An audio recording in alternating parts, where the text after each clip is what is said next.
So this is the Fundamentals of Case Management Practice, Skills for the Human Service, 5th edition. Chapter 23, Documentation and Recording. Record keeping. Document all contacts with client or contacts related to your client. This is done for both legal and administrative reasons. Legally, it shows you are providing the service for which you are being paid. Administratively, the record is a document of the activities and contacts related to your client. The note should focus on the client and not on you. The purpose of documentation is to keep the record current. Writing contact notes. Contact notes written in the chart should always include the following: the focus of the interview, your assessment based on the concise summary of behavior, appearance, effect, any resolution that takes place, the reason for the next contact, or the follow-up that will occur. Sample contact note. Do not use subheadings in actual notes though. So Betty came into the office today to discuss her pending discharge from the inpatient. She seems anxious, the resolution, follow up, so you kind of get that. You can pause here for a moment. I'm actually going to take a quick break and, give a few more minutes just so people can look that over on what a sample contact note would look like.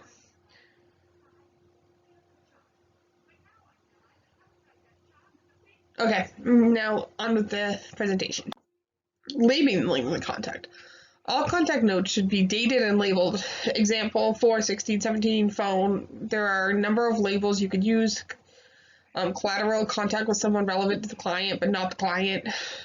Office visit, client came to the office. Phone, you and the client spoke on the phone. Site visit, you visit the client at the provider agency. Group, you saw the client in the group setting. Or home visit, you visited the client in his or her home. Documenting service monitoring. Document your efforts to monitor the delivery of service to your client. You might make a site visit to a provider agency. You might attend a treatment planning conference for your client at the provider agency. You might consult by phone with someone working with your client at the provider agency. Good documentation 1.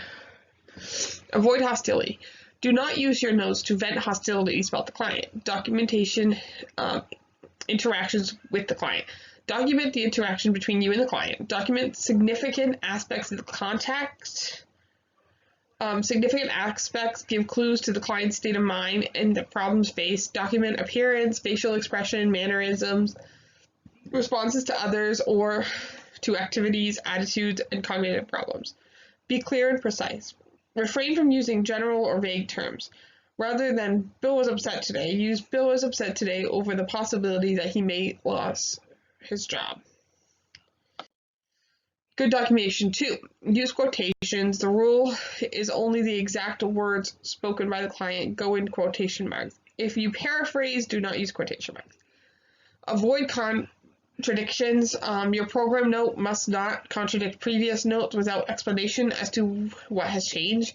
Use language the client can understand. Avoid jargon used by professionals and write your notes in language the client and the family can understand.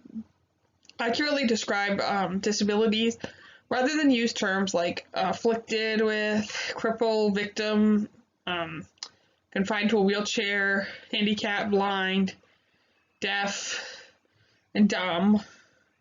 Use expressions like a person with or uses a wheelchair, has partial sight, has hard of hearing, and has partial hearing loss or nonverbal.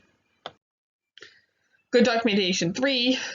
Refrain from using judgmental words to describe the client. Some words are more judgmental than others. For example, dirty is more judgmental than unclean, or nasty is more judgmental than unpleasant. Distinguish between facts and impressions. Do not state something as fact that you do not know firsthand to be true. Instead, use terms like according to the client, client seemed, staff felt that the client, or client stated that. Give a balanced view of the client and do not paint the client as entirely positive or negative.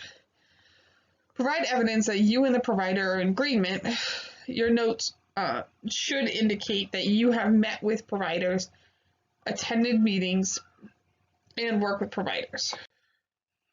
Government requirements. Use black ink, as blue ink does not copy well. Never use pencil or correction fluid. The notes must be legible. The client's name must be on each page. Put the date of the actual contact in the margin. Sign every note with the date the note was written. Notes should indicate what the follow-up with the client will be. To correct a mistake, draw a line through the error, write error above the line, write the correction note to the word error, sign or initial and date the line. Making changes to the plan. Often plans have to be changed or revised.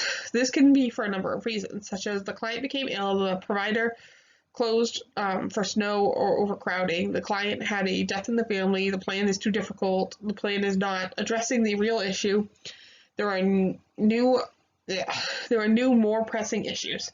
When the plan needs to be changed, note the lack of progress toward the goal, state why, note the revision to the plan, and revise the actual treatment or service plan.